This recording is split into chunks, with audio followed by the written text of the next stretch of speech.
Hey guys, welcome back.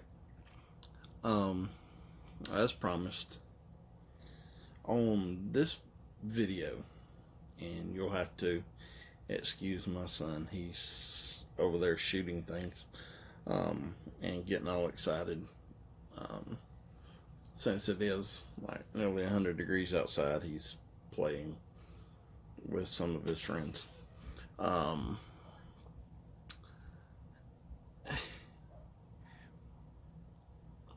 The deer that I'm going to show you, which is right here,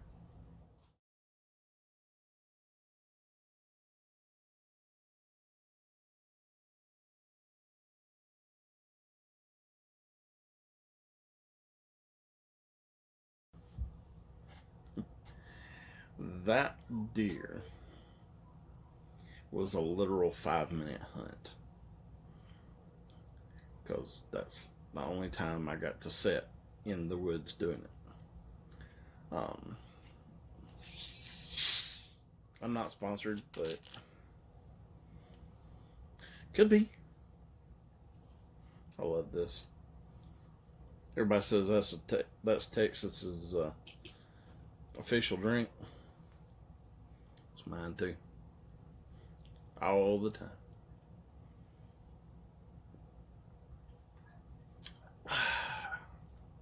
I've been a pepper since pull tabs. If y'all don't know either one of those, that saying, or what a pull tab is, look it up.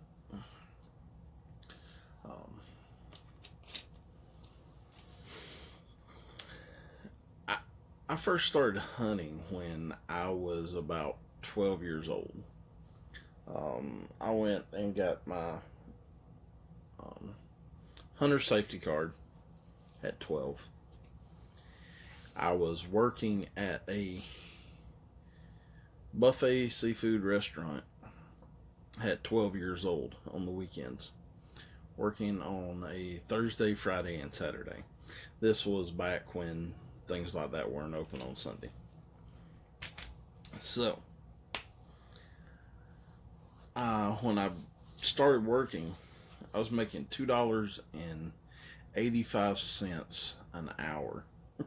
That was minimum wage, which to a 12-year-old back then, that was big money. Now having excuse me, whew.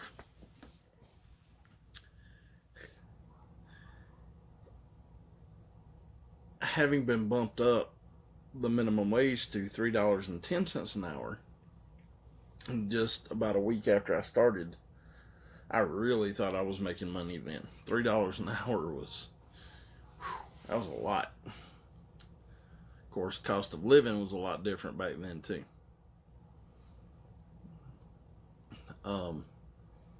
I saved up nearly a month of weekends of working. Thursday nights, Friday nights, Saturdays, I worked my tail off, washing dishes, dumping out bus pans. I worked my tail off to save up $75 to get my very first rifle. I remember finally begging my dad to take me to the mall where there was a Rose's, and they had them. I think they were right at $75, and then he had to buy it, of course, as well as the ammo. And that is what I killed my first deers with. At 12 years old, I shot my first deer. Now, fast forward many deers later, I had never shot anything over a spike. Um, and the only reason I shot them was for food. We weren't shooting for horns back then.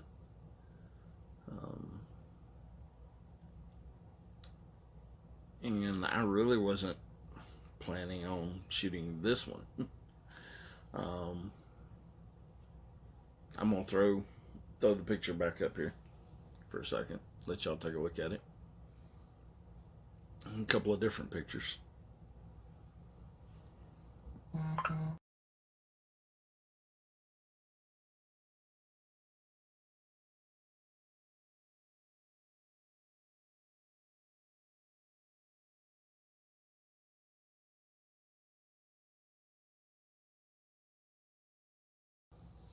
Now,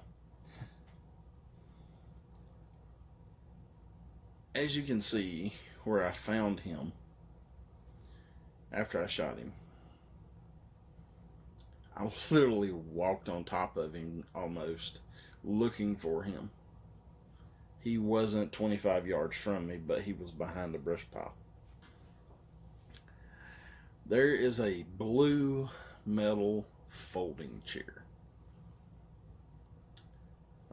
behind my parents in the woods, and it's the old thick metal. You gotta think, this was 31 years ago when I first started hunting. So it's a big thick metal folding chair that for whatever reason we painted blue. And when I say blue, I mean like sky blue. That's what I killed my first deer out of. And this metal folding chair has been in the woods for 31 years this year. Wow.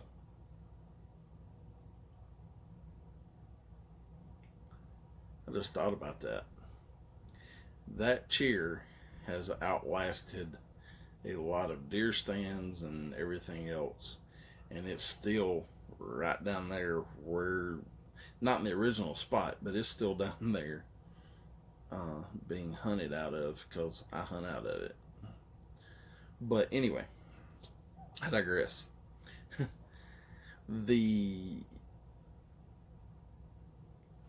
How everything progressed to me getting this buck, the biggest buck of my life, actually. I had walked out of the bedroom, and for the ones of y'all that don't know, my mom broke her back and had cancer. She's still taking chemo pills now. Sorry about that. Let's turn that off right there. So,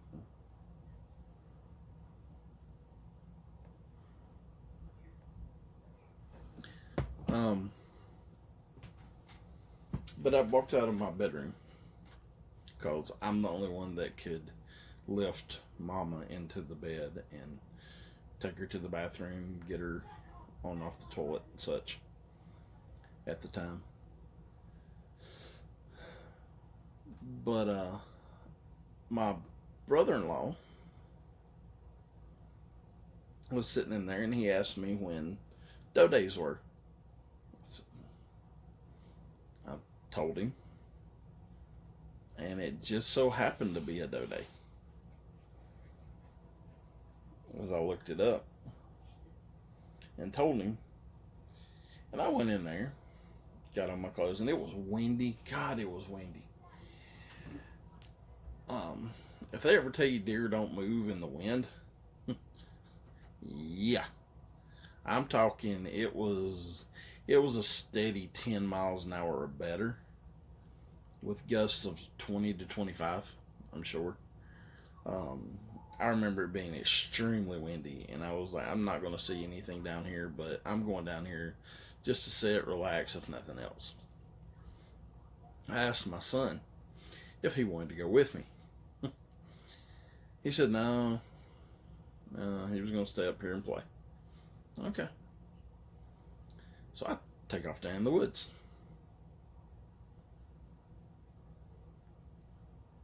I sit down in the folding chair, and the wind died down a little bit, and I heard something. I hadn't been sitting 2 or 3 minutes. And I turned around and looked, and here come my son running down the hill toward me.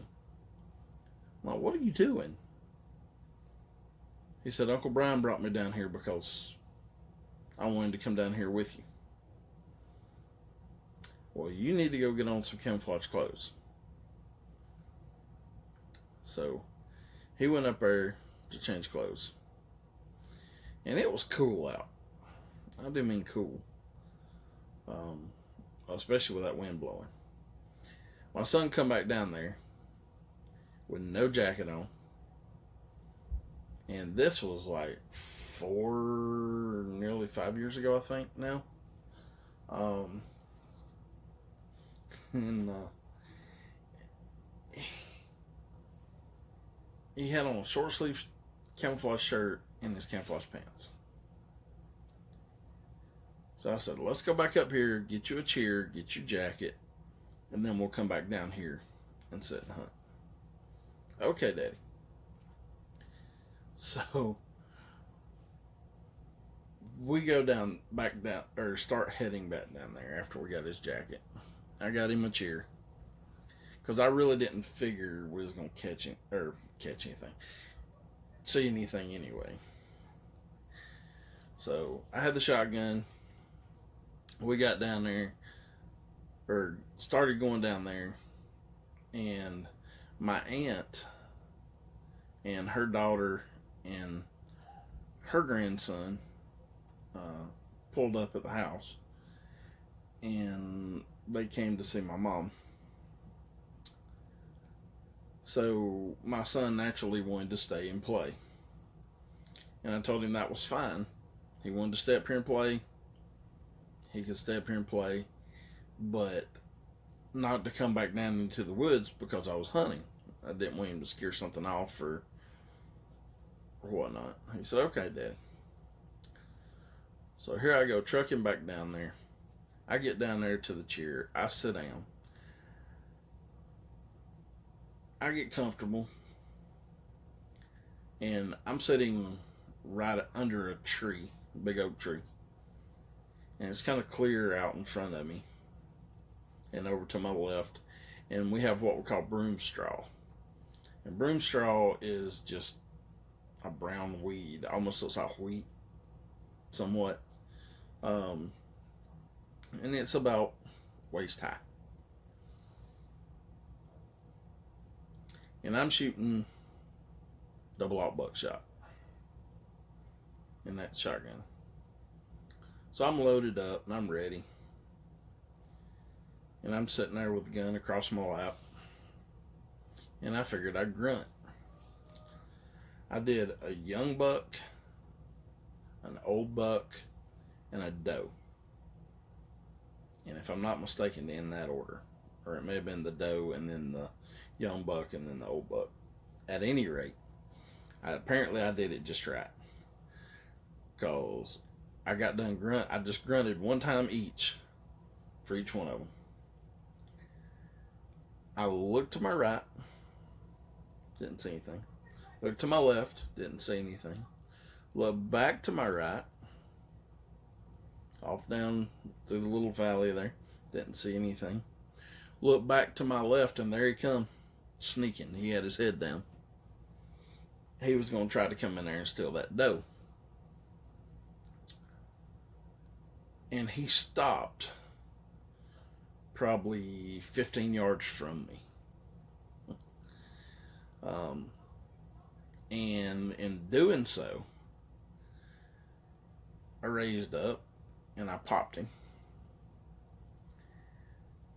And I threw another shell in real quick because he started to run, and I shot him again.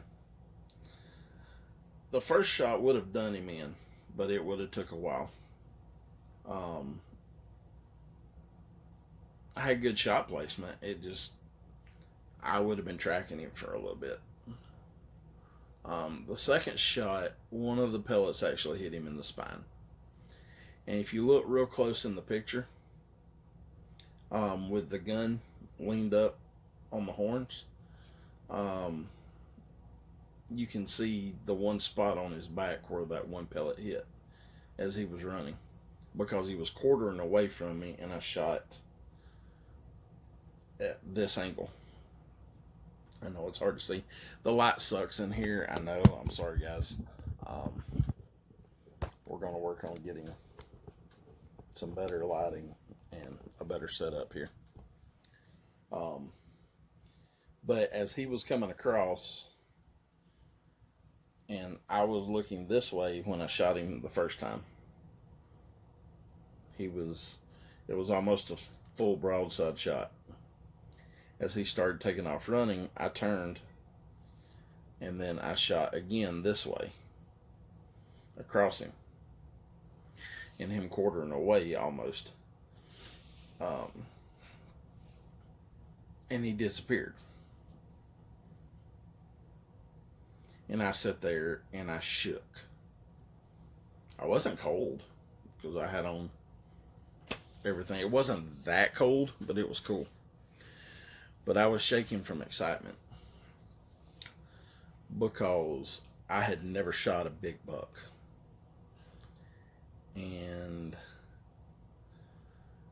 that just, I let out a war cry whenever I got down there to him. When I turned around, I went down there to where the last place I saw him. I was looking for blood and stuff like that. And I was looking around to see if I saw him laying anywhere, because I knew I didn't miss him. Well, as I turned around, there he laid right behind me, not 5 steps from me. And I yelled, just this war cry, happy, whatever you want to call it, scream. And the first thing I did was take out my camera and start taking pictures. This happened on November the 22nd.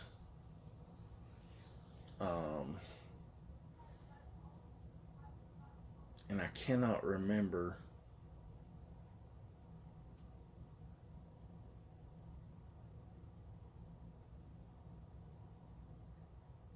if it was 2016 or 2017.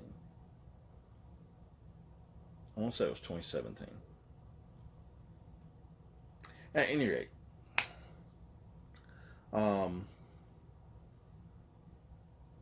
here's a picture of what he looked like at the taxidermist.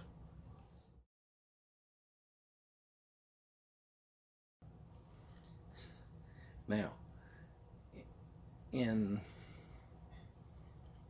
seeing him all done up at the taxidermist, which the taxidermist just lives down next to the river. I mean, not 5 minutes from us. No, I took it to. I was working so much that I did not get to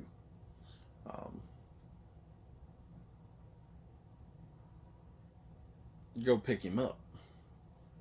And I eventually lost him, because I never could get around there to him when he was open.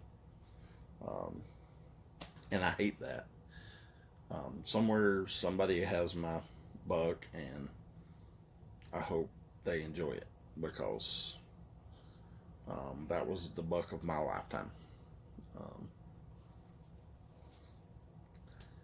And I would know that buck anywhere just by looking at the horns, because there was 2 distinct things about the horns that I'm not going to say. If you notice them, you notice them. If you don't, you don't. But there is 2 distinct things about his horns that I noticed on up close inspection, that I would be able to identify that rack anywhere, even now. So, but anyway, I was a police officer, and I was working very, very hard, very hard, um, because we were short staffed. I was working some days, some nights, some days, some nights. I was training people on that they were hiring on part time and things, or not really training, but showing them around and getting them familiar with everything. Um, but yeah, we were just really, really ramped up and putting in a lot of hours. um, a lot of hours. Uh, so I, excuse me, don't know where that came from. So I really don't know how I managed to work so much and didn't have anything to show for it so much. Um, as far as like with my deer, because I just didn't have the time to get over there to it and get it, and nobody else could.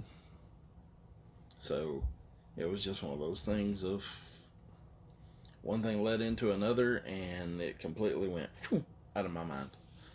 Um, so there was probably plenty of times that I could have gotten over there had I thought about it, but I just it was out of sight, out of mind type thing, and I was so busy with work and my son, and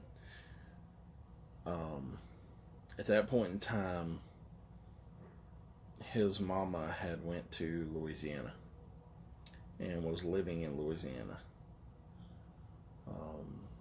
and I was having to take weekends off of work just to drive from where I live in Georgia down to Mobile, Alabama. We had started in Greenville, and somehow we got moved down to Mobile as far as the meetup goes. I didn't have to do that, but I did it because my son has a half sister by his mama who is 2 years older than he is, and I wanted him to have a relationship with her. I do have custody of my son. Had custody of my son since basically physical custody since he was 6 months old, legal physical custody, and overall say so since he was 4 to 5 years old.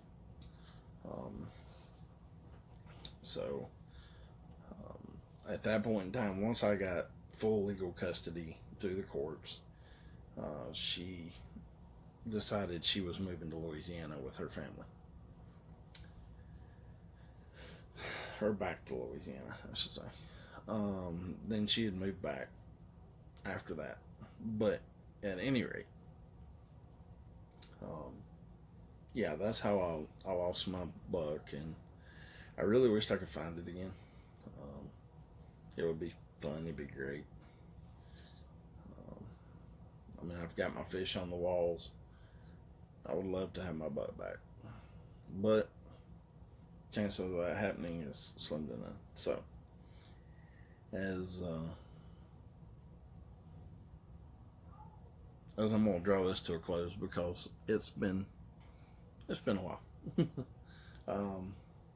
I do want y'all to know that I appreciate y'all watching these videos and the comments, the emails. Again, my email, FishingJonesboys@gmail.com. Hit us up. Let us know what you think. Let us know what you think in the comments. Remember, hit the like button, subscribe, the little bell. Let us know if you like this content.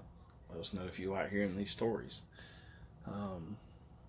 There will be, in the next few videos, a couple more like this, and then we will get into, we do have a fishing trip coming up. It's not going to be nothing spectacular. It's just a normal father-son fishing trip. We're going to go out on the water, or not on the water, but on the down to the lake and sit there and throw some plastic worms and maybe some spinner baits or some jigs and some live bait, of course. I love fishing with live bait because you just never know what you're going to catch. So, but if you like this kind of stuff, please let us know. There again, we just want to build this up, make it into a good, good family show, basically. I'm not going to try to put anything too risque or too many cuss words and things like that out there. I want people to be able to enjoy it, sit down and watch this with your family. To say, hey, look, you know, I had something similar happen to me. Tell me stories. Yeah. I have a ton of interests, and you know, I like to hear from everybody else as well. So, y'all tell me your stories. More than happy to hear them. FishingJonesboys at gmail.com. And it's just Jones, Jones, boys, BOYS. Don't want anybody to get confused over how to spell Joneses or Jones. FishingJonesboys at gmail.com. But yeah, I'll read your comments, I'll read your emails, I'll respond. Might take me a day or two, but I will get back to you.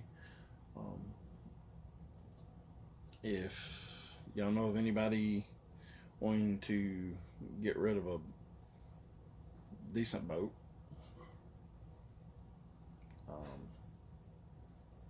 the very first boat I had, I'll save that for the next video, which I don't have any pictures of it. I wished I did. But I'll show y'all what I did to a few boats. I've had a few, and I've worked on a bunch. So, but I am looking for a boat, preferably free. Even if I have to put some work into it, as long as it's got some type of motor on it and it floats. Other than that, I'm pretty good to go. So if you know of anybody with one that just wants it out of the way, let me know. I'll come pull it out of the yard. Be more than happy to. So, but until next time, guys, y'all stay safe. I know all this COVID crap is just crazy. But y'all stay safe out there, and until next time, we'll see you then.